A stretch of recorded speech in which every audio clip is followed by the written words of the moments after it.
Hey everyone, how's it going? Welcome back to Daily Standup. Probably today's is going to be a lot shorter compared to yesterday's. Yesterday was like 45 minutes of testing my Rust microservice.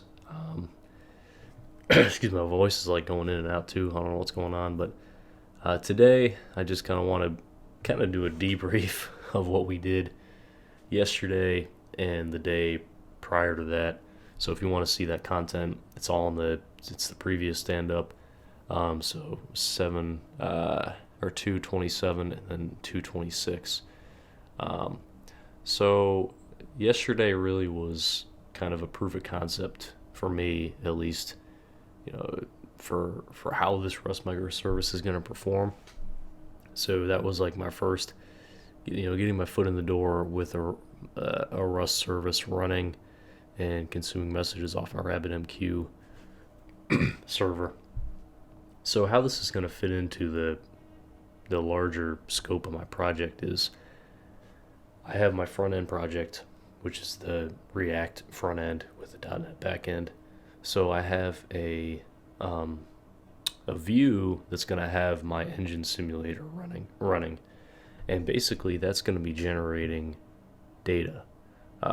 So, for example, it's going to be generating RPM, heat, uh, volumetric pressure, uh, you know, things that, variable data, and then you're going to have your constants like displacement, cubic centimeters, spark plugs, things like that, bore size. So I'm going to have a lot of variable data that I'm going to wanting to be processing because I want to see the impact of, okay, let's add, uh, if we change from one spark plug to two spark plugs, let's go ahead and adjust our calculations to accommodate the greater burns, the larger burn cycle, and what that does to heat. So basically, it's calculable thing. So it's not like I'm just guessing. We're going to plug it into a formula and we're going to arrive at a rough approximation of what it would do to heat. So if it's like my engine's running at 350 Fahrenheit with one spark plug, if I add two spark plugs, we'll see what that does. I'm also going to add some toggles around the carburetor to say that, okay, if I'm running, too lean, am I actually running it's going to be running too hot. If I'm running too rich, that's not good either because we're going to lead to decreased engine efficiency. So that's kind of the data that I'll be wanting to process. And I need something to process all that data. It's going to be a lot, and I want to make it as much as I can. Pretty much, I want to make it uh, so if it's 350, whatever the RPM is, typically a two-stroke is probably going to be around 5,000 ish, generally RPM. Um, so if we have to divide that by 60 to give us an approximation, okay, how many data points am I going to be sending per second at the minimum? So I knew, so that's going to be going downstream to my microservices. So basically, you can kind of hopefully visualize this from the front end. I'm sending a snapshot in time of that second of the engine through my API gateway to my engine's API. My engine's API is then going to post it to uh, my RabbitMQ server. And it's the subject to change. I may have the front end post it directly to my RabbitMQ server. It just depends on some other decisions I have to do.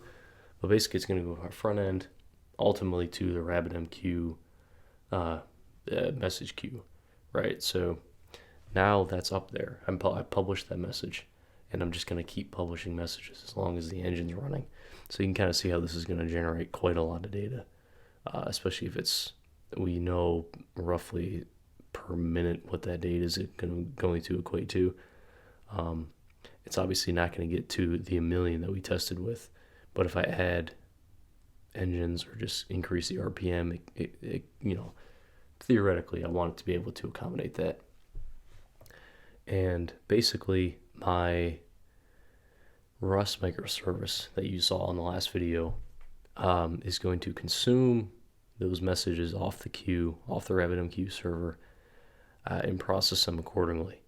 So basically, I want the RabbitMQ server, I want the Rust microservice to partially be responsible for handling some form of decision making associated with my carburetor. I haven't decided yet if I'm going to have it responsible for notifications. I may, meaning like if I'm sending all the data to my Rust microservice and Rust detects the logic in my service detects that, okay, we might be running too high heat in this specific configuration. Given all these data points, we have to process it very quickly because heat is very important. If it's running too hot for too long of a time, that's not good. So it needs to be performant, which is why I went with Rust. So Rust is going to analyze that data and then post a message back to another RabbitMQ queue that we haven't made yet, responsible for notifications. So I'm going to have a notification queue. Rust is, while it's analyzing, it's going to make a determination to say, okay, the heat's too high or something. Let's send a notification up to the queue saying, warning, high temperatures, decrease, increase fuel or decrease RPM or something. So that message is going to be sitting in the RabbitMQ notifications queue, again, that we haven't made yet, but we'll make that. The front end is going to be, it's either going to be the front end that's going to be listening for that, or I might have my engine's API responsible for that. And then maybe the front end can just, I think I might have the front end do it, just because the front end is coupled to that back end. I think I might have the front end do it. So the front end will be listening. The back end for the front end will be listening to any messages that will come into that queue. And once it does, it'll be consumed, and then the front end will display that warning somewhere on the UI. So you can make a decision based on that. You can stop the engine. You can adjust a variable, a field, basically to change the engine specs.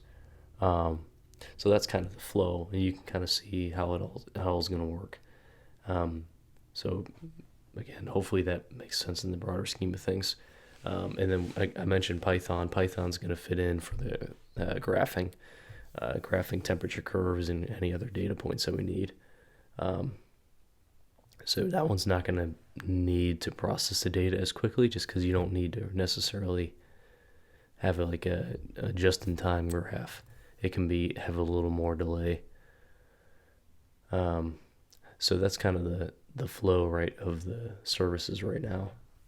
And again, that's where Rust is going to come into play. And this is the service that we ran last night, and this is what processed 1 million messages in it was about 1:15, which is incredible. So it's gonna be perfect for what we need to do here. But yeah, so this is it. I'm gonna post a couple. I might try to post like a write-up of this somewhere, just so that I get it in writing. I may make like a YouTube community post or something, just somewhere to actually get this like in a more formalized, like written form with a diagram. So I think that's it. But again, this is all encompassed inside my prototype backend consumer here, and I'm actually going to make a note reporting our progress. So that was like the last thing we had to do. So report from first successful run. Processed over 1 million messages in about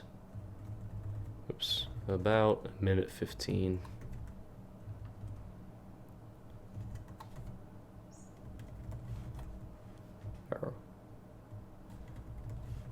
I'll do this a little more clear. 1:15. It was about that. It was approximately, but that's good enough. So that's a really, really good report from the first run. Basically, is where I'm going with that. Yeah, I think I'm good with that. And prototype Rust. Okay, so again, I mean, we hit it exactly. Pretty much, goal was 1 million messages a minute. We pretty much did that. Research how to connect to RabbitMQ. I think I might move this to done because I think we accomplished our done win working prototype written in Rust, and that's what we have. So I think I'm going to actually slide this one over into done, and then I'm going to make another ticket in a second for that. So I'm going to slide that to done, and I'm going to add a card for my Rust microservice now that we know we're going to use that.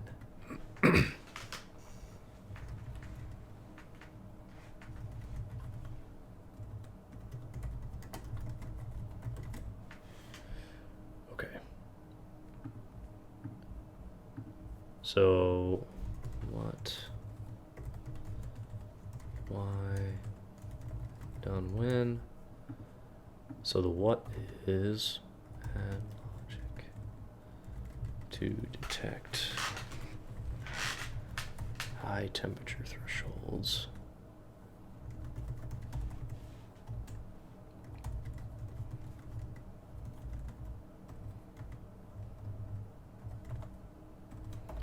I'm going to say add logic to publish message to a new RabbitMQ queue called notifications.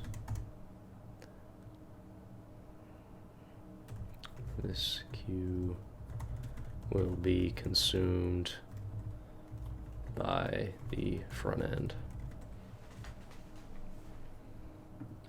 Okay, we need very fast notifications for real-time data. And done when is the done when is going to be the done when. I can't make it too broad. I basically just need to limit it to my Rust microservice and the new queue. So I have implemented logic to check for high temperatures, and I can post or publish those messages to the new Rabbit or to the new queue.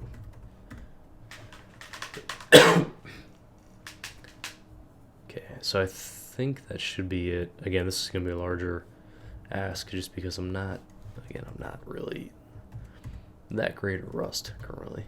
So I'm going to estimate this at 5 points. I think. What do you guys think? Does that look good? I think that's good for what we need to do. Yeah, I'm actually gonna go ahead and make the other ticket right now. That will be just because it's kind of fresh in my head. Front end. So this is a front end ask. Add a consumer to consume the notifications queue messages. Okay. Oops. Okay, there we go. So this is like the second half of that ticket. What, why, done when. So the what is register a new consumer class to consume messages from the notifications queue made in the Rust ticket. So part of this is I'm gonna have to make sure then the objects line up. That's gonna be the harder part. What I mean by that is basically I have to make sure that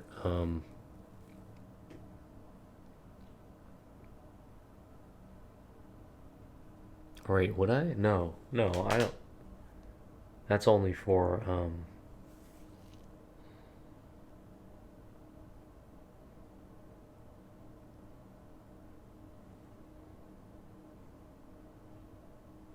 no, I should be good. I should be good. I don't think I need that. But what I was kind of getting at is basically if you have uh, actually no, I think I'm getting confused. Never mind, we're good. Um, so register new consumer class and then add logic to then send the message from the queue down to be displayed on the front end. I don't know if that's gonna be like some kind of toast message or something, but toast message, banner message or something. I don't know. Probably banner because we probably need to make a decision on it, and I don't want it to go away.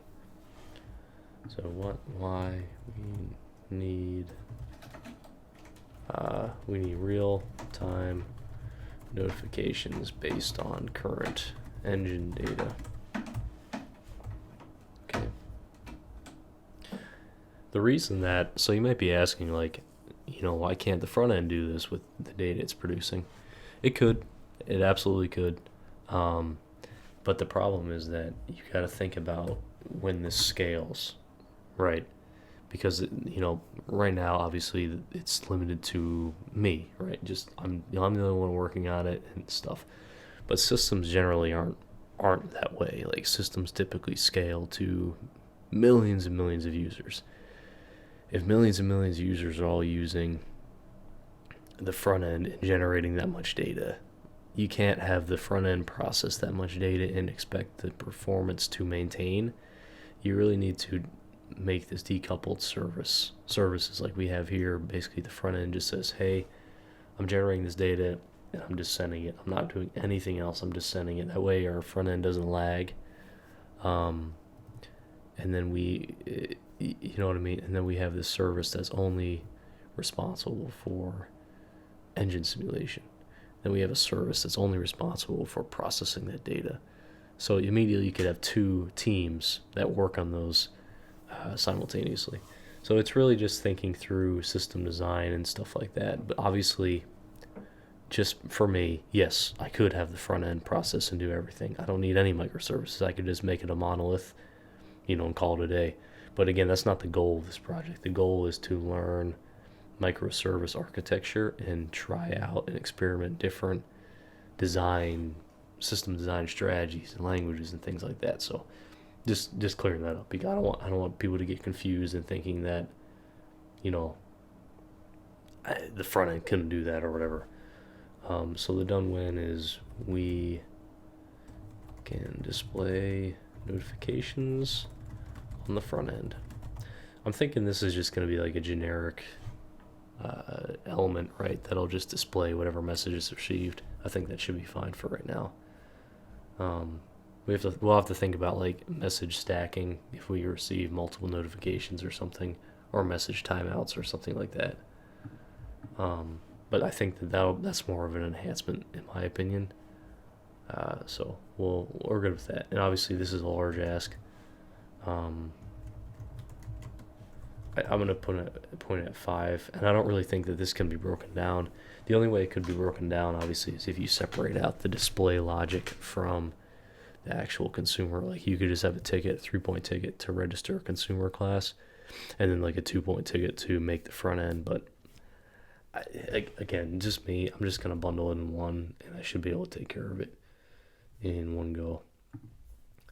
So we have those ones, and I'm gonna immediately drag this one to in progress because that's what I'm gonna be working on, and I've been excited to do that. I think it's really, once we have that that the system of going to Rust and then sending a message to another queue to be consumed, this is really gonna bring the project together, and we're definitely inching closer to the demo, the demo of the state of the system, and I'm really excited for that. And I don't think we're there. I don't want to put a date on it, but it might be a couple months, I think, before a like a legitimate demonstration of I start the engine simulator and it sends data up and then we can see it all run. I'm gonna have to put it on my widescreen monitor just because I might have a lot of windows open, a lot of moving parts. So I'll have to figure out the best way to show that. Um, but yeah, so I think we're a couple months out. I think from the first pass of the demo, but it's all coming together for sure. It's all there's a lot of moving pieces. I got to make sure I'm documenting everything, making architecture diagrams. I don't want to get behind on that, but it is coming together, and I'm excited to see the progress on this for sure. So anyway, thank you all for watching, and I'll see you on the next one.